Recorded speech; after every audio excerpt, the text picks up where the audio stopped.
going to show you how to take the character that you built in Photoshop, import it into Adobe Character Creator, and make it into a creature who can move and speak along with you.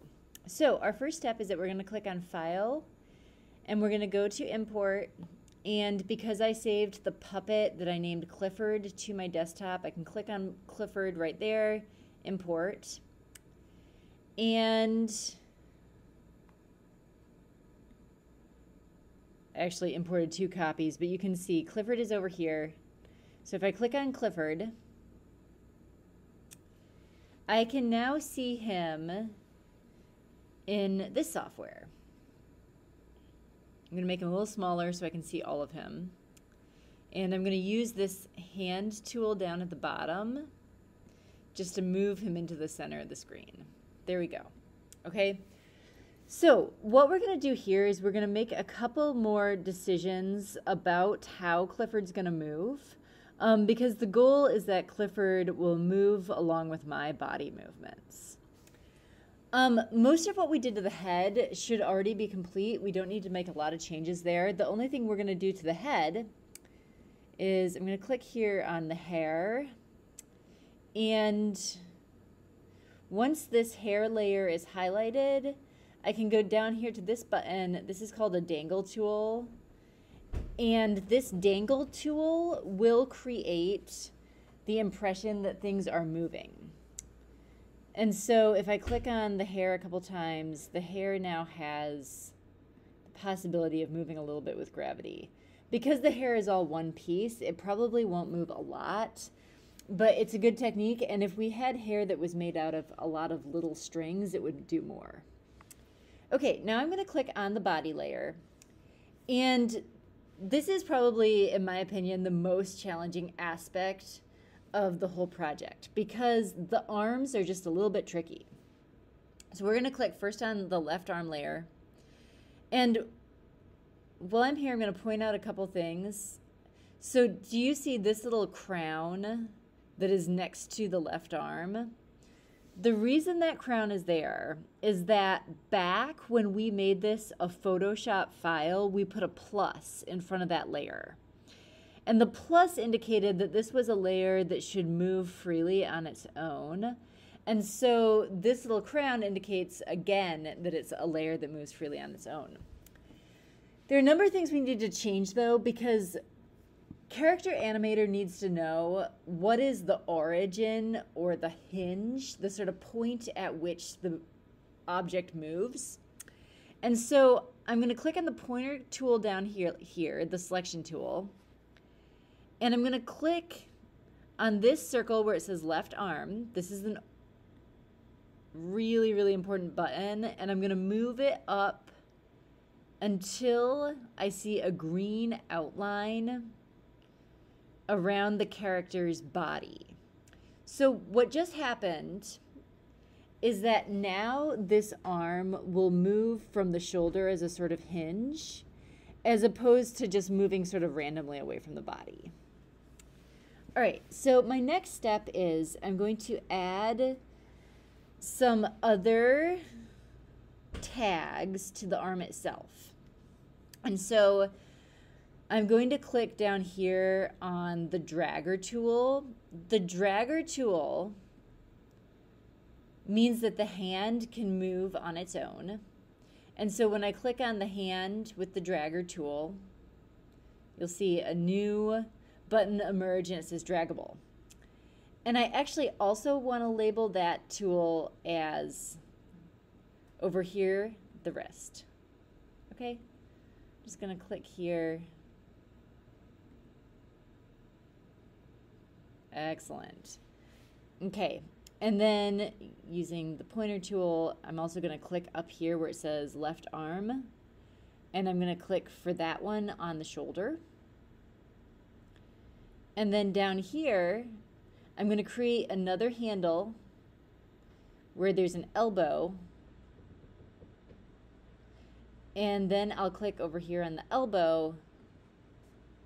And so now the software understands that those 3 spots on the arm should move along with my arm as if they are the left shoulder, the left elbow, and the left wrist.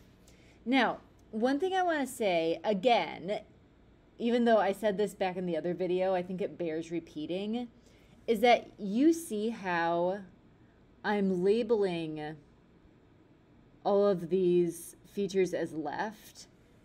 This is the character's left arm. It may be on my right because I'm facing the character, but it's the character's left shoulder, left elbow, and left wrist. So even though it's on the right, we're going to label it left because it's the character's left arm. Okay, now there's one more really important thing I need to do with this arm, and that is I'm going to insert something called a stick tool. And so what that does is it basically puts bones in the arm, so these parts of the arm won't bend. There we go. There's one stick. Here's another stick. Great.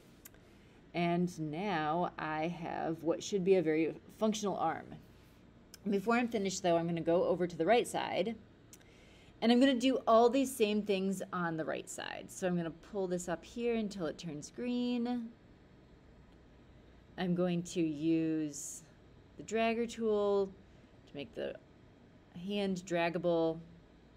I'm going to add an elbow. And then I'm going to tag the top one as the shoulder, the middle one as the elbow, the bottom one as the wrist. And I'm also going to put in some little bones here, okay? There we go. Super. Now, before this will actually move with me, though, I need to do one more thing. So I'm going to click on the Clifford puppet name over here again, and then I'm going to click on something that says behaviors, and I'm going to click on the plus sign next to behaviors, and I'm going to add in limb, IK, and I'm also going to add in body. And then I'm going to click on those and make sure that they're tracking all the right things. So if I go to body and I look at tracked handles, I'm going to make sure I've clicked left shoulder, left elbow, right shoulder, right elbow, and of course right wrist was already clicked. Super. Now, there are a few more things I'm going to do, but before I do those things, I'm just going to see how my progress is coming. So I'm going to go over here to record. And you'll notice now in the upper right corner, my face is being tracked. That's because the puppet's going to move with me. So I'll drag Clifford, the puppet, into my screen.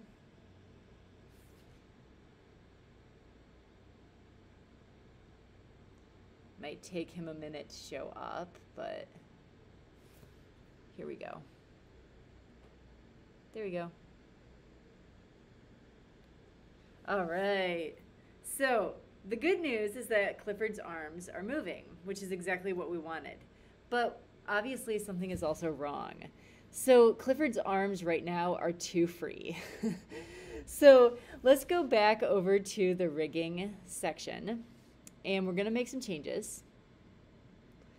So I am looking at Clifford now here in the rigging section, and I'm going to click on the left arm layer, and I'm going to make sure that the specific behaviors that are enabled for this arm are also limb IK and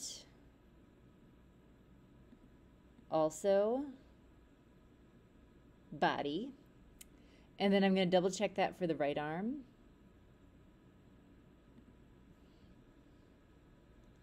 So we'll go to limb IK and we'll go to body. Super. A couple other things we're going to do. We are going to make sure that inside the body itself, our origin point is high enough. So this origin point is what the software interprets to be the center that everything else should hinge off of. So I'm going to move it up so it's closer to the shoulders.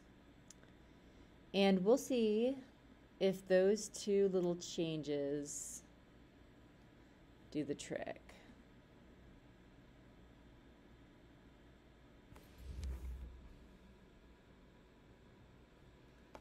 Where's Clifford? All right.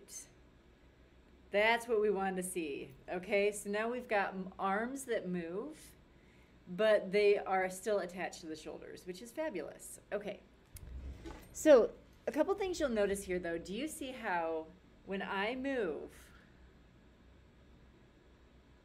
the feet are not necessarily anchored down? That's not great, is it? So we're going to go back to rig. And we're going to use another tool here. Over in the rigging section, I also have something called a pin. And if I put a pin in both of this character's heels, that will hold the heels down so that he doesn't move too much. Okay, so that's good. Put another pin over here. And actually, I'm going to move the two pins so that they're both totally symmetrical. I'll slide this one over. That's good. Great. Let's go back to record.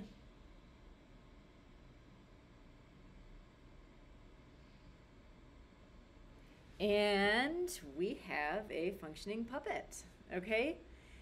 And stating the obvious a little bit, if you look at my mouth, the character's mouth is moving with my mouth.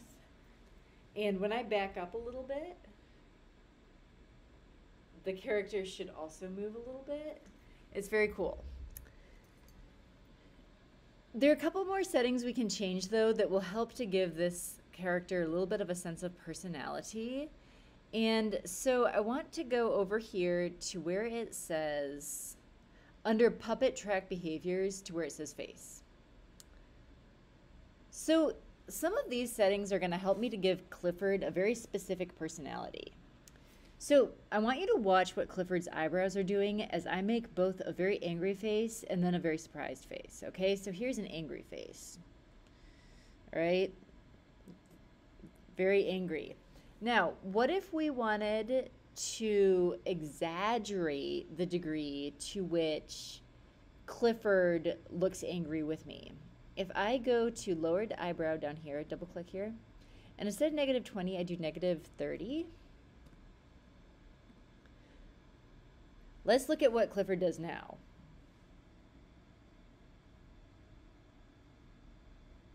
Interesting.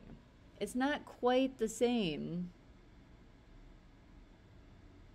It's a little more dramatic. Let's do it even more so. Let's try lowered eyebrow tilt 50. Okay, and now I'm going to make my angriest face.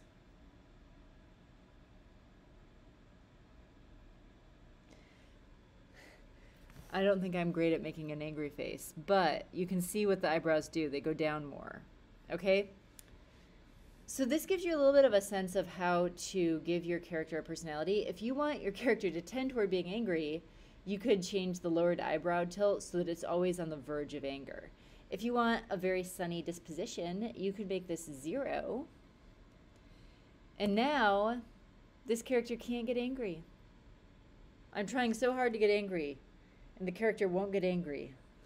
Okay? So these settings will give you a little bit of a sense of how you can change the vibe that the character has. Some other interesting things, I can change head scale strength. So let's go to 100 instead of 25 here. So now look at what happens when I zoom out and zoom in. There's, oop, that's not what I expected.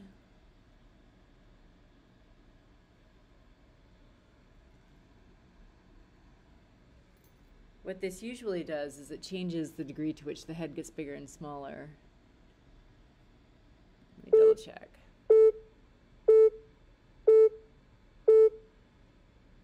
Just calibrating again. Interestingly, that's not really working this time. I'm just going to try one more thing. I'll try 0 here.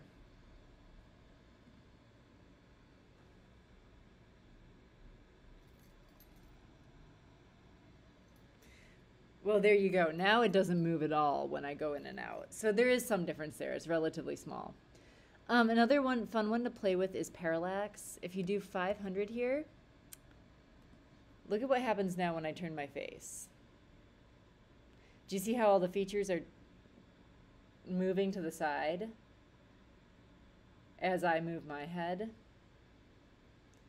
So that's another fun one to try.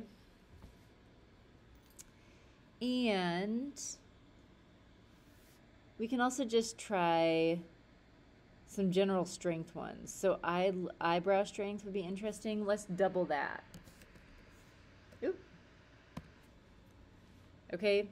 And now if I do something with my eyebrows, those eyebrows are moving quite a bit. And if I double it again,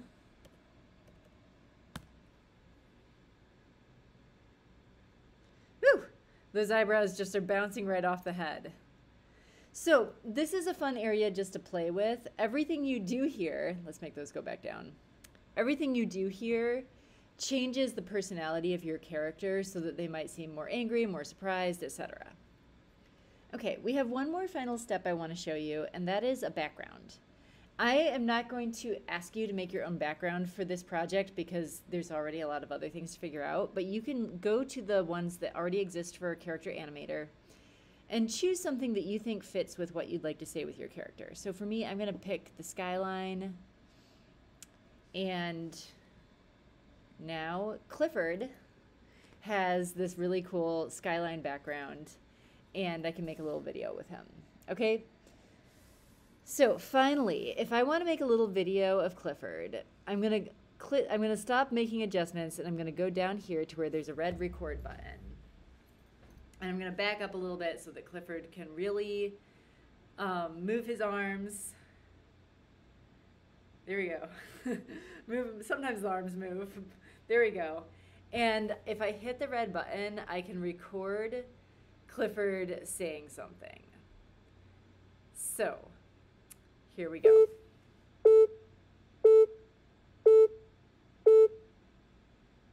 Hi, I'm Clifford. And behind me, you see the city where I live. Thanks for coming to visit. All right.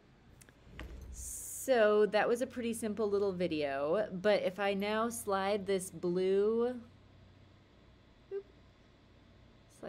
dial back here to the beginning, I can watch it. Hi, I'm Clifford, and behind me you see the city where I live. Thanks for coming to visit. All right, so hopefully this gives you some sense of the basic skills you need to make your own character in Character Animator. I am really looking forward to seeing what you create, and as you can see, these are just the basics. There's a lot more options for what you might make if you add more settings to the character, if you gave the character a more complex shape or body, but this gives you a sense of how to get started.